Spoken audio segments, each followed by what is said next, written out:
Muy buenos días, un saludo muy especial a todos los miembros de las fuerzas militares y de policía que siguen nuestra labor. Me presento, mi nombre es John Moreno, abogado litigante en asuntos militares y derecho administrativo, creador de la firma JM Abogados, firma que se dedica a la búsqueda de la garantía y protección de los derechos de militares y policías activos y retirados. En esta ocasión quiero hacer este video en razón a que muchos compañeros policías activos tienen la inquietud con respecto a la aplicación del artículo 27 de la Ley 1015 del 2006, que contiene el régimen disciplinario de los miembros de la Policía Nacional. Nace esta inquietud en razón a que en la actualidad y desde hace algún tiempo se han venido imponiendo una serie de anotaciones negativas al formulario de seguimiento de los policías. Muchos de los comandantes están imponiendo de manera arbitraria, de manera abusiva si se quiere, una serie de anotaciones negativas que están afectando la calificación de los policías. Recientemente el Consejo de Estado se ha pronunciado sobre el tema y ha ordenado a la policía que estas anotaciones no se deben consignar en el formulario de seguimiento, toda vez que atentan contra el derecho al debido proceso, contra el derecho a la contradicción, contra el derecho a la defensa, derechos consagrados en el artículo 29 de la Constitución. El Honorable Consejo de Estado incluso ha concluido que atenta contra el buen nombre y la honra del policía, porque muchas de estas anotaciones son injustificadas, muchas de estas anotaciones son arbitrarias, se realizan por el simple capricho del comandante o con la simple intención de ejercer una presión psicológica y laboral sobre el subalterno, pero que no son objetivas y que no están aplicadas conforme a la ley.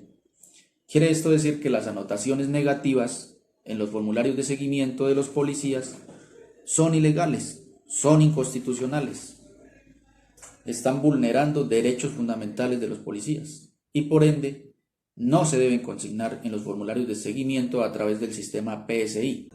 Dice el artículo 27, medios para encauzar la disciplina. Los medios para encauzar la disciplina son preventivos y correctivos. Los medios preventivos hacen referencia al ejercicio del mando con el fin de orientar el comportamiento de los subalternos a través de llamados de atención verbal. Tareas tales como acciones de tipo pedagógico, asistencia a cursos de formación ética, trabajos escritos, como medios disuasivos de aquellas conductas que no trascienden ni afectan la función pública, sin que ello constituya antecedente disciplinario. Como podemos observar, el artículo 27 de la Ley 1015 nos menciona que hay dos tipos o dos medios para encauzar la disciplina. Nos habla de unos medios preventivos y de unos medios correctivos. Analicemos al detalle el artículo que nos dice. El artículo nos habla de que la disciplina se encausa a través del mando. ¿Y qué es el mando? Nos surge la pregunta entonces de qué es el mando. Y el mando hace referencia a tres conceptos importantes. Primero que todo, la jerarquía. ¿Y qué es la jerarquía? La jerarquía es el orden que se ha establecido dentro de la institución, en donde hay unos grados, donde hay unos señores oficiales superiores, unos señores oficiales subalternos, unos miembros del nivel ejecutivo, siendo la base el grado de patrulleros, subintendentes, intendentes, etc. Existe una jerarquía dentro de la policial que se debe respetar. Otro concepto que se enmarca dentro de lo que conocemos como mando hace referencia a los grados y a los cargos, que son dos cosas muy distintas y es pertinente aclararlas, ¿no?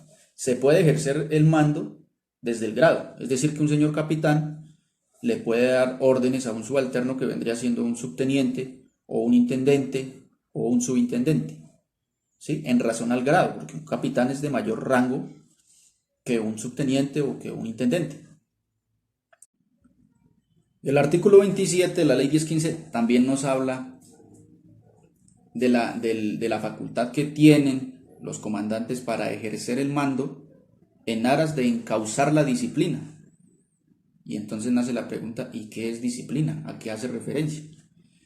Y la disciplina no hace referencia a otra cosa, a que el subalterno debe cumplir con ciertos requerimientos de la institución y del Estado para que el servicio de policía se cumpla en debida forma y el fin para el que fue creado la Policía Nacional como institución se cumpla a cabalidad. ¿Y cuáles son esos lineamientos? El primero, pues reconocer la autoridad. ¿Cuál autoridad? La del mando, la de la jerarquía que hablamos anteriormente. Esa autoridad. En segundo lugar, cumplir órdenes. ¿Órdenes de quién? Obviamente de los superiores. Y órdenes, como ya se mencionó, obviamente que tengan que ver netamente con el servicio. Porque ha ocurrido en ocasiones que los comandantes de manera arbitraria dan órdenes que no tienen nada que ver con el servicio. Como por ejemplo al conductor del comandante de estación que lo mandan a recoger los hijos del comandante al colegio. Eso es una orden que no tiene nada que ver con el servicio. Teniendo claro el concepto de mando y el concepto de disciplina que se menciona en el primer inciso del artículo 27 de la ley 1015/2006, podemos ahora sí entrar a revisar qué es lo que permite y lo que no permite el famoso artículo 27 de la ley 1015/2006. El artículo 27 nos menciona los medios preventivos para encauzar la disciplina. Y entonces, ¿cuáles son esos medios preventivos? Son 4 los medios preventivos que establece el mencionado artículo. El primero hace referencia a los llamados de atención verbal, el segundo a las acciones de tipo pedagógico, el tercero a los cursos de formación ética y el cuarto a los trabajos escritos. Veamos entonces a qué hace referencia el llamado de atención verbal. Dígase bien, verbal. El artículo lo reitera, es un llamado de atención verbal, no escrito, como una amonestación negativa en el formulario de seguimiento del policía. Es un llamado de atención verbal. ¿Y cuál sería el ejemplo? El patrullero que a lo mejor utiliza un lenguaje soez para referirse a sus compañeros o para interactuar con sus compañeros policías o para dirigirse al comandante, a lo mejor por cuestiones de idiosincrasia, de cultura o de falta de instrucción, que carece tal vez de un léxico más apropiado. Entonces el comandante en ese ejercicio de mando para encauzar la disciplina lo puede requerir y le puede exigir que cambie su manera de expresarse, que cambie su manera de pronunciarse hacia los compañeros y hacia los superiores, porque no le puede ordenar que se instruya, que lea, que adquiera léxico. ¿Sí? Puede requerirlo y hacerle caer en cuenta que un léxico inapropiado no es adecuado para un policía, porque se supone que la policía representa la autoridad y pues que con ese lenguaje no está inspirando ningún tipo de respeto ni de autoridad, sino que muy por el contrario está, digamos que de alguna forma manchando el buen nombre de la institución. Entonces, en ese orden de ideas, el comandante podría llamarle la atención de manera verbal. Otro ejemplo en el que se podría configurar la aplicación del medio preventivo del llamado de atención verbal podría ser en lo relacionado al porte del uniforme, ¿no? El porte del uniforme se entiende que dentro de la institución se debe portar con decoro, se debe portar respetando la institución, ¿sí? Ejerciendo la autoridad a través de la apariencia personal también, que es muy importante. Entonces suele suceder, cuando estuve activo incluso ocurría que personajes policiales oriundos de pronto de la costa atlántica sin querer herir susceptibilidades no se ubicaban en el contexto en el que estaban o en el nuevo contexto en el que se estaban desempeñando y no sabían diferenciar entre una formación en un grupo policial y una comparsa en el Carnaval de Barranquilla, y entonces portaban el uniforme de manera folclórica. Sí, entonces a lo mejor a cierto policía le pareció que le combinaba una pañoleta color naranja con el uniforme verde oliva. Según en su concepto, pues eso se veía estético y atractivo a la vista, y decidió formar con su pañoleta color fosforescente, naranjado fosforescente. Entonces eso es una conducta que puede conllevar a un llamado de atención sin necesidad de que se inicie un proceso disciplinario. Claro, si la conducta es repetitiva y se transgrede ya en varias ocasiones, pues se puede configurar el inicio de un proceso disciplinario y establecer como tal una sanción. Pero inicialmente podría ser corregida a través del llamado de atención verbal con el fin de encauzar la disciplina a través del mando de los superiores, de los comandantes. Ojo que ese llamado de atención no debe ser de cualquier forma, ¿no? Debe ser con respeto a la dignidad humana, con respeto a la persona del policía al que se está dirigiendo, con el respeto al subalterno, ¿no? Ese comandante energúmeno y que utilizaba un vocabulario totalmente inadecuado para llamarle la atención a los subalternos, eso ya está mandado a recoger. Eso ya son comandantes trogloditas, retrógrados, anticuados que quedaron ya en el pasado, ¿no? Ese llamado de atención verbal debe ir encaminado única y exclusivamente a encauzar la disciplina, no a degradar al policía ni de pronto a generarle improperios en su persona, ¿no? A herirlo sentimentalmente, ¿no? Porque suele suceder que el comandante, que para llamar la atención le recuerda a la mamá a los subalternos cada 5 minutos, ¿no? Pero eso ya está mandado a recoger. Ese llamado de atención verbal al que hace referencia el artículo 27 está encaminado única y exclusivamente a encauzar la disciplina, ¿sí? Es como a llamarle la atención, decirle: oiga, señor, usted está incurriendo en esta falta, por favor corríjala porque eso está afectando la labor policial. Oiga, señor, alíñese, acondúctese, como se dice en el argot policial, corrija sus acciones y encamine su servicio de policía. A eso es que va encaminado el llamado de atención verbal y no a causar de pronto ir. El cuarto y último medio preventivo que establece el artículo 27 de la ley 1015 de 2006 para encauzar la disciplina se refiere a los trabajos escritos. Estos sí son de uso común en las unidades policiales, son de uso común por los superiores, por los comandantes, pero a veces no se aplica de manera adecuada, ¿no? El trabajo escrito, vale la aclaración, debe tener como tema aspectos relacionados netamente con el servicio policial, con la labor policial. ¿Sí? No se puede poner a hacer trabajos de otra índole, ¿no? Pues, como en alguna oportunidad ocurrió, que un señor subteniente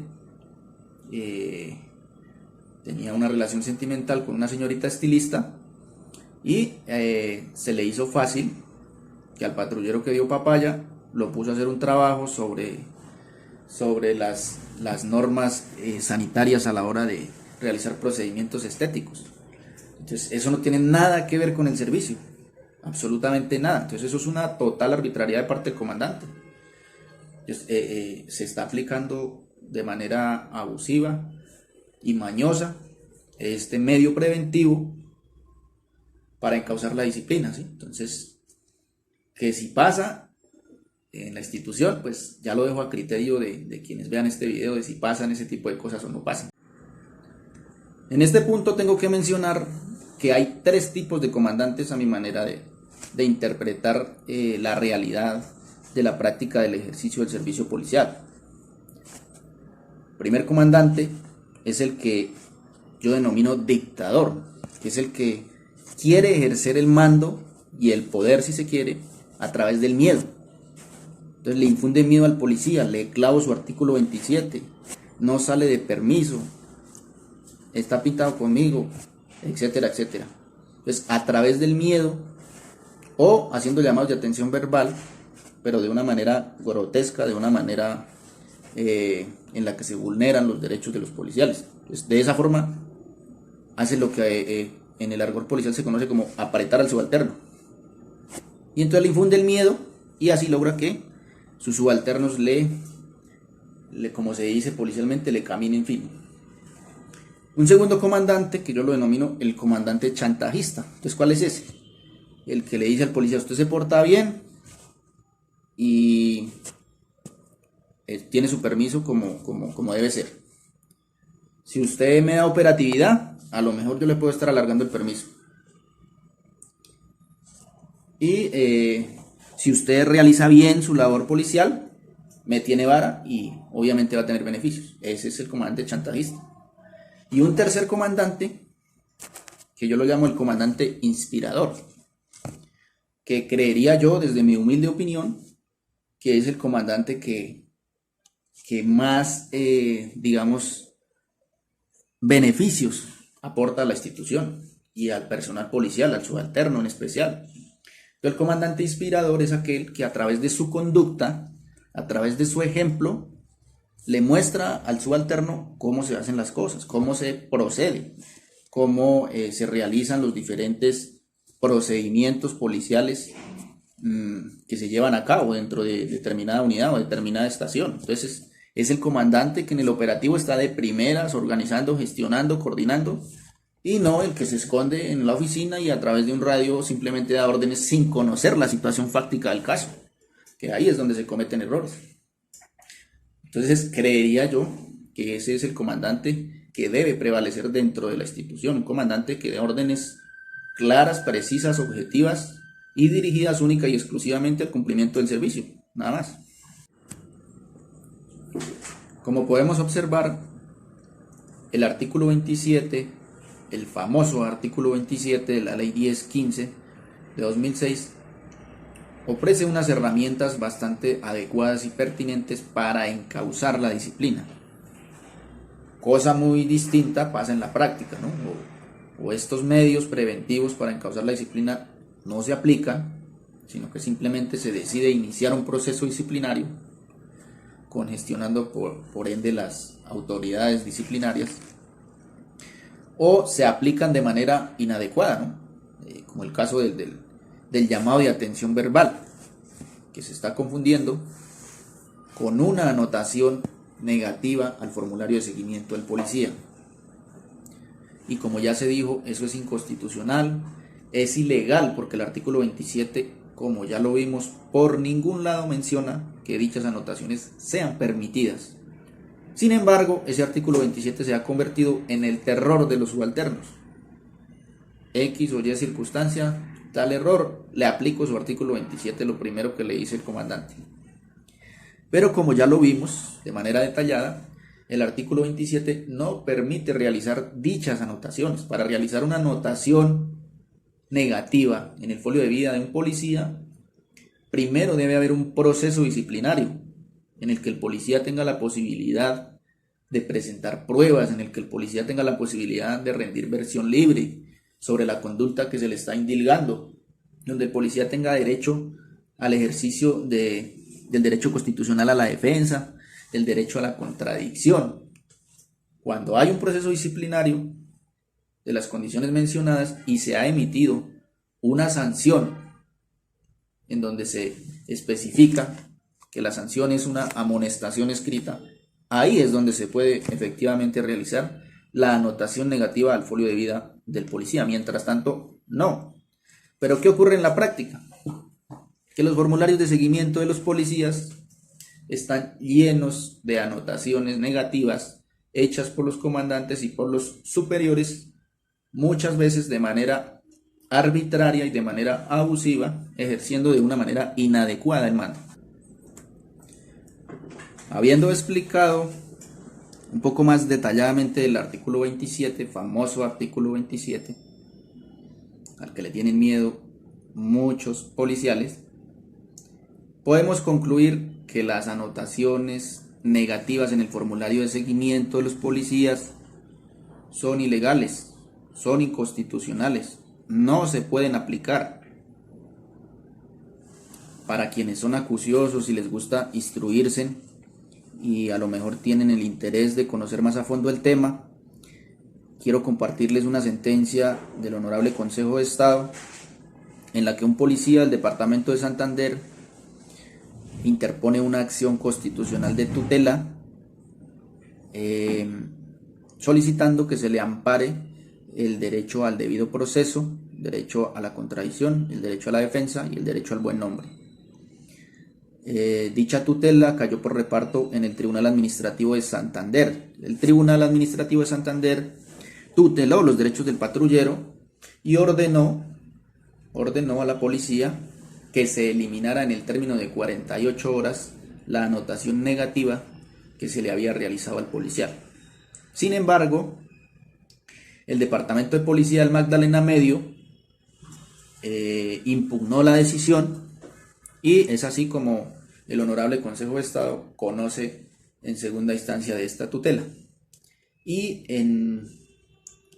emite una sentencia que confirma la decisión del Tribunal de Santander y reafirma que efectivamente se vulneró el derecho al debido proceso consagrado en el artículo 29 de la Constitución Nacional, que se vulneró el derecho a la contradicción, el derecho a la defensa y que se vulneró el derecho al buen nombre del policía que interpuso la tutela.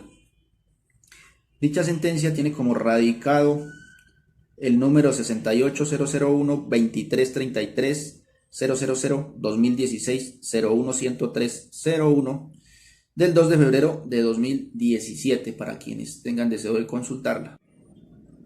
Señoras, señores, señoritas, integrantes de la institución policial, no siendo más, dejo a su consideración las conclusiones pertinentes.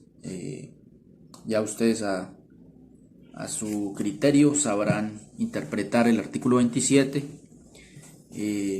verificar si los abusos de mando que he mencionado se dan dentro de la institución o si por el contrario es una apreciación errónea de mi parte. Ya ustedes verificarán si el artículo 27 se ha convertido en una herramienta mal utilizada para presionar y agobiar al subalterno. No siendo más, JM Abogados les desea que Dios los bendiga y los proteja en su labor policial. Muchas gracias.